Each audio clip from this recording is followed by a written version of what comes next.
Hello guys, তো কেমন আছো তোমরা সবাই? আমি আলামিন, তোমাদের সবাইকে ওয়েলকাম করছি রাইট রিয়াকশন ইউটিউব চ্যানেল থেকে। তো মূলত আজকে যে ভিডিওটা করতে আসছি এটা টোটাল দুইটা জিনিস নিয়ে। একটা হচ্ছে বলিউডের সোনু সুদের ফাতেহ নামে একটা মুভি আসতেছে, সেই মুভির একটা টিজার আসছে, সেটা টিজার নিয়ে। আর আরেকটা হইতেছে খাদান মুভির একটা গান নিয়ে, যে গানের নাম হচ্ছে তোর বাপ এসেছে।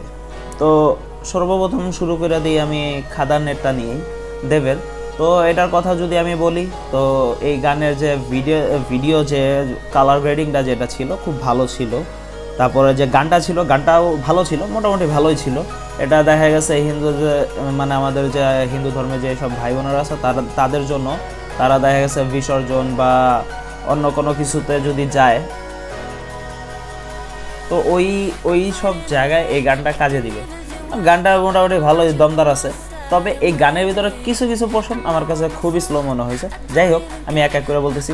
শুরুর দিকে একটা জিনিস ভালো লাগছিল, সেটা হইতেছে দেব যখন এন্ট্রি নেয় তখন বলে যে ফ্যামিলি নিয়ে বিজি আছি দেখে কি ভাবছিস যে আমি অ্যাকশন ভুলে গেছি। ওটাও আমার কাছে, এটা কি কারণে বলা হয়, এতদিন এত দেব বহুত ফ্যামিলি ড্রামা সিনেমা করছে, তো দর্শক এটা দেখতে দেখতে দেখতে দেখতে একটু বোর টাইপ হয়ে গেছিলো। এখন অ্যাকশন নিয়েও আসতেছে, তো সেটার জবাব সে দিয়ে দিছে এই ডায়লগের মাধ্যমে। তো এই গানের ভিতরে এই যে একটা স্লো পোর্শন আছে দেবের, এই যে স্লো পোর্শনটা যে দিছে, মানে এই গান অনুযায়ী যে দমদার যে এনার্জেটিক যে ডান্সটা হওয়া উচিত ছিল, এখানে অনেকটা লেজি মনে হইতেছিল আমার কাছে দেবরে। মনে হইতেছে গা সারা ভাব যে কোনো একটা স্টেপ দিলে হয়ে যায়, দিয়ে দিই। আসি মামা তো ভাইয়ের বিয়ে বাড়িতে, দিয়ে দিই একটুখানি ডান্স, এরকম মনে হয়েছে আমার কাছে। পার্সোনালি আমার কাছে এটা মনে হয়েছে, কার কাছে কেমন মনে হয়েছে আমি জানি না, আমার কাছে এরকমই মনে হয়েছে। তারপরে এটা গেল, তারপরে দেবের মানে যে কটা স্টেপ আছে, স্টেপগুলাই কেমন যেন গা ছাড়া মনে হইতেছিল প্রথম দিকে বাদ দিয়ে, কারণ প্রথম দিকে মোটামুটি ভালোই এনার্জি দিচ্ছিল। তবে হ্যাঁ, দেবের যে লুকটা, যে কস্টিউম ডিজাইনটা খুব ভালো ছিল, এটা আমার কাছে ভালো লাগছে। তারপরে বহুত পুরানা, অনেক পুরানা একটা জিনিস খুব মনে করায় দিছিল। আমরা ছোটবেলায় দেব যখন নতুন নতুন নায়ক হিসেবে আসছিল, তখন আমরা ছোটই ছিলাম, চ্যালেঞ্জ নামে একটা মুভি আসছিল, তো ওই ডায়লগটা মনে পড়েছে, চ্যালেঞ্জ নিবি না সালা। তো এটা আমার কাছে ভালো লাগছে, সত্যি কথা বলতে এটা আমার কাছে খুবই ভালো লাগছে। তো এটার জন্য আমি আমার মজা পাইছি এটা নিয়ে। আমি শেষের দিকে একটা পোর্শন আছে যেটা আমার কাছে ফানি মনে হয়েছে। সেটা কি কারণে, যে সিগারেট সারা গানের ভিতরে সে সিগারেট মুখের থেকে ছাড়ে নাই, গানের শেষে বলতেছে ধূমপান স্বাস্থ্যের জন্য ক্ষতিকর, তো এটা করা যাবে না। এখন বলেন ভাই এটা কি? যাই হোক, এটা ওরা হাসানোর জন্যই করছিল, আমার যতটুকু মনে হইতেছে পাবলিক হাসছে, এটা ভালো লাগছে।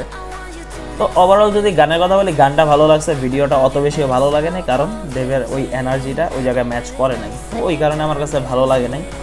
যাই হোক, এটা হয়েছে এই গানের পোর্শনটা। তো আমার মতামত এটুকুই ছিল এই গানের প্রতি। এখন যদি বলি যে ফাতেহ মুভির কথা, তো ফাতেহ মুভিতে যে এই সিনগুলো দেখাইছে, যে অ্যাকশন সিনগুলো দেখাইছে, শুরুর দিক দিয়ে যে সুন্দর মতো যে ডায়লগটা দেয়, যে একজনের মারলে তুমি খুনি, যদি তুমি 100 জনের মারো তাহলে তুমি কি। তো এই যে ডায়লগটা যে থাকে, মাথা নষ্ট কর লাগে, আমার কাছে ভালো লাগছে। তারপর এই মুভিতে দেখা মনে হইতেছে ব্রুটালিটি প্রচুর থাকবে। আর এই মুভির যে যতটুকুই দেখলাম সোনু সুদকে, দেখে মনে হইতেছে সে একজন সিক্রেট এজেন্ট হবে, আমার যতটুকু মনে হইতেছে। তারপরে বিশেষ করে এই টিজারের একটা জিনিস খুব ভালো লাগে, ওই কর্নিডরের যে ফাইটটা থাকে, হোটেলে যে কর্নিডর থাকে, ওটাতে যে ফাইটিংটা হয়, যে দূরে থেকে কুড়ালটা মারার ক্ষেত্রে অস্থির লাগছে আমার কাছে দেখতে। এইখানে আবার দেখতেছি আছে জ্যাকলিন ফার্নান্ডেজ আছে, তো জ্যাকলিন ফার্নান্ডেজও দেখা মনে হইতেছে তারও ভালো রকমের আচ্ছা খাসা অ্যাকশন সিন থাকবে। তো ঠিক আছে, ওভারঅল ওই জিনিসটা খুবই এক্সাইটমেন্ট তৈরি করে জিনিসটাতে। তো আমার কাছে দেখা খুব ভালো লাগছে ভাই সোনু সুদের এটাও। আমি তো ভাই এটার প্রতিও খুব আগ্রহী। আর যারা ভাই দেব ফ্যান আসো ভাই, এখন যদি বলো যে ভাই আমার নিজের দেশের সুপারস্টার, ও রে দেবের তো আরেকটা জিনিস ভুলেই গেছিলাম ভাই, শাকিব খানের একটা জিনিসের সাথে এটা খুব মিল আছে। এখন যারা অনেকজনে কলকাতার বলে যে ভাই দেবরে কপি করছে, জিদরে কপি করছে, ভাই তারা কি বলবা শাকিবরে কপি করছে? যাক ভাই, কপির সেক্টরে আসতেই চাই না আমি, কারণ এটা আসলেও হয় না, কপি হয় না, কিন্তু তোমাদের কথাবার্তার কারণে এটা মনে হয়। তো যাই হোক, ওই জিনিসটা বাদ দিই। এখন যারা দেব ফ্যান আছো তারা অনেকজনে হয়তো আমার এই রিভিউটা দেখে বলবা যে তোমাদের শাকিব খানের কি এনার্জি আছে। ভাই এই আমি নিজেই খাদানের আজ পর্যন্ত যতগুলো এলিমেন্ট বাইর হয়েছে আমি সবগুলোর প্রশংসা করছি, এটার করি নাই। কারণ এটা কিছু কিছু জিনিস আমার চোখে বাজছে, এই কারণেই করি না। এখন যদি কেউ এটা নিয়ে কিছু মনে করো ভাই, আমার কিছু করার নাই। যাই হোক, এটা তোমাদের বিষয়। আজকে আমার এই পর্যন্ত ছিল। তো আমার এই ভিডিওটা যদি তোমাদের কাছে ভালো লাগে অবশ্যই লাইক কমেন্ট শেয়ার করে যাবা। আর যদি তোমাদের কার কাছে কেমন লাগছে অবশ্যই আমার কমেন্ট বক্সে জানাবা, কারণ কমেন্ট বক্স অল টাইম খোলা থাকে তোমাদেরই জন্য। তো অবশ্যই কমেন্ট করবা।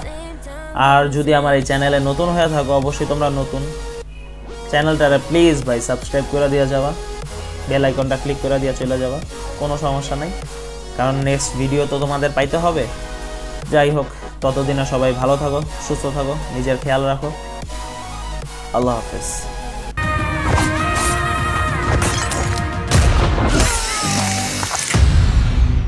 सबको जाना है।